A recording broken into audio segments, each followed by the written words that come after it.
10 Most Terrifying Gilead Quotes in The Handmaid's Tale.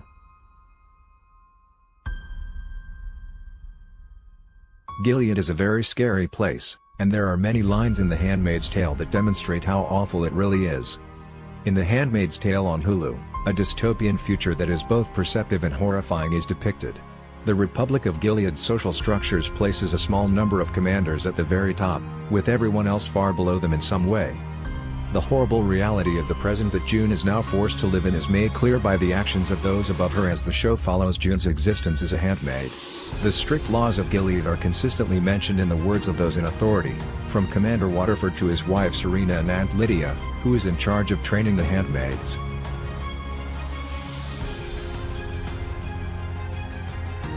Better never means better for everyone.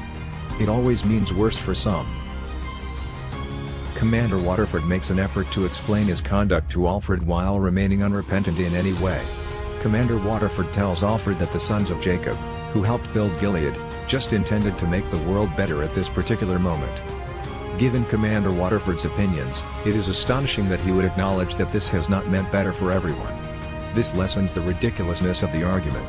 Gilead's officials view the lives of the Republic's female residents as unimportant in comparison to the possibility of procreation, and as a result, they are willing to overlook the violence and injustice committed by the sons of Jacob.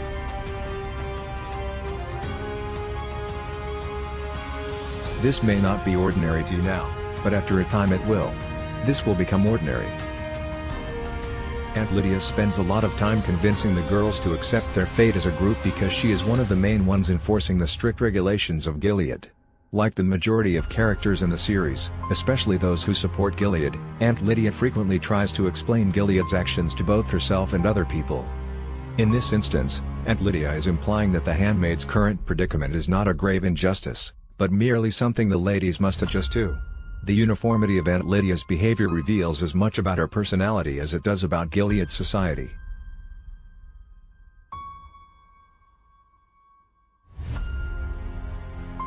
God whipped up a special plague, the plague of infertility. Gilead was established in direct response to rising infertility rates among American women, as is frequently stated throughout the entire series. This phenomenon is regarded as a scourge caused by God, brought about by the lifestyle decisions of contemporary women, just as Gilead was reportedly founded in Scripture.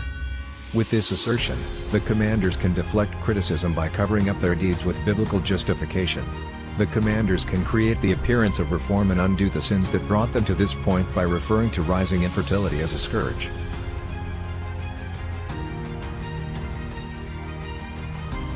God is truly merciful.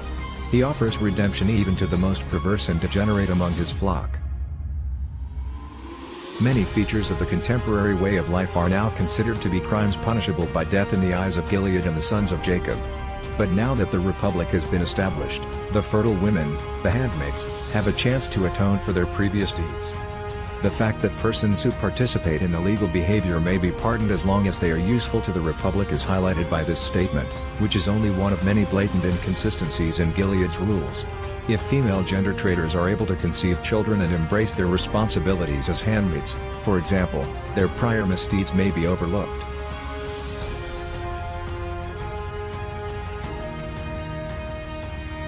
Wives, submit yourselves to your own husbands as unto the Lord.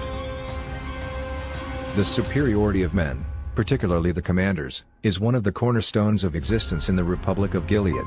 Gilead's women, including the commanders' wives, have lost all of their independence and are now obligated to submit to their husbands. Although not to the same extent as the handmaids, even the wives of the top commanders, like Serena Joy, must learn to adapt to a life in which they are fully segregated based on their sex.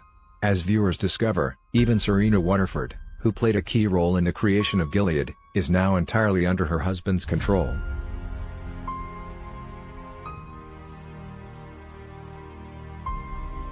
So, who is your favorite character so far?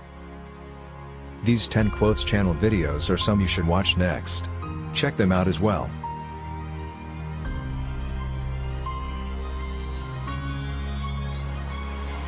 The links for these videos are listed in the description below.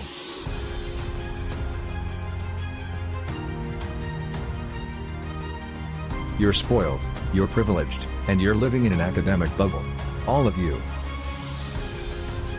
Serena Joy, played by Yvonne Strahovski and depicted in flashbacks throughout the series, is the wife of Commander Waterford and was instrumental in the founding of Gilead. Serena is depicted as having strong opinions about the status of women, and prior to the establishment of Gilead, she wrote a book titled A Woman's Place on the issue. Serena frequently delivered presentations in an effort to educate people about the seriousness of declining fertility rates while promoting her book. Serena absolutely rejects women's participation in the public sphere and advocates a sort of domestic feminism, despite the fact that she is well educated and picked intellectual circles to promote her message.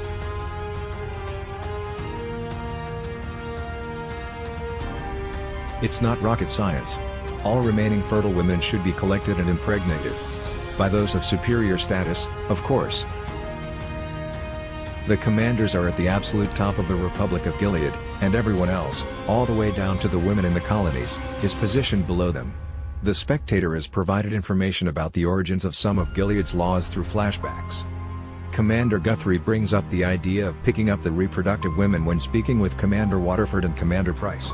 This idea perfectly captures the Republic's feelings. Guthrie states in the same chat that they will disguise the deeds as being inspired by scripture to appease the wives of the commanders.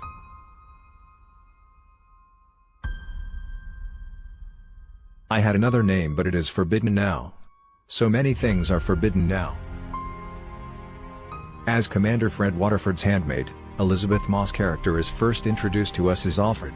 Later, when she is assigned to be Commander Joseph Lawrence's handmaid, she changes her name to Off Joseph. Alfred's real name, however, is June Osborne, which is now strictly prohibited in the Republic of Gilead, along with any agency for the handmaids and women in general. However, June displays her rebellious nature right away when she proclaims her own identity in the first episode's internal monologue.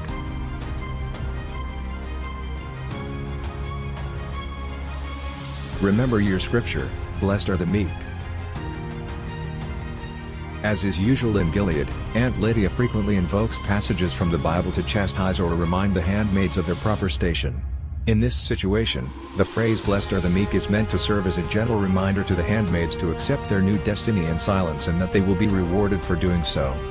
With her response, "And blessed are those who suffer for the cause of righteousness because theirs is the kingdom of heaven," June directly contradicts this sentiment. With this, June concedes that the entire passage refers to the meek's final uprising.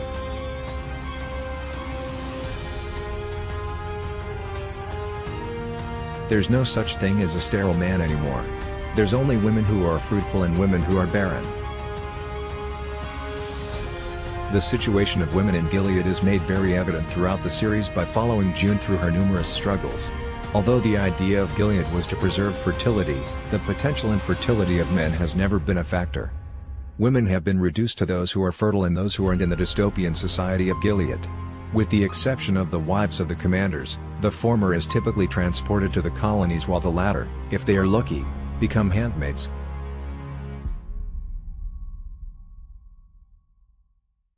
Who is the villain and who is the hero of the show? Leave a comment. Have you seen a video about Aunt Lydia already? If not, then click here. More videos about your favorite TV series are coming soon. Subscribe to see more.